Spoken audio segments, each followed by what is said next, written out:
Uno de los problemas más grandes con estos vehículos es que todo el mundo se está quejando que no suena muy bien. Es por eso que en este video hoy tenemos un Jeep JL Sport aquí y un Jeep Rubicon. Son parecidos, pero son distintos y ambos tienen el mismo problema y hoy lo vamos a solucionar. ¿Estás listo? Bueno, vamos para el video.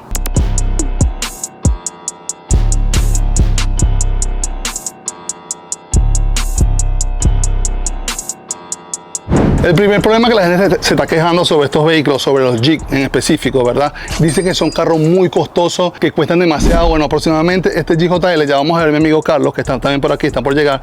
Básicamente son carros que llegan entre los 50 o hasta los 100 mil dólares.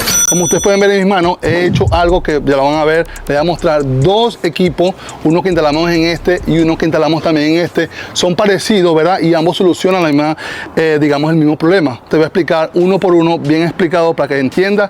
Y tú mismo al final de este video también te tengo una solución, te voy a dejar un código para que tú mismo tomes la decisión. ¿Cuál es mejor? Tú lo dirás, así que ven conmigo, miren esto. Desarmé mi carro, vénganse.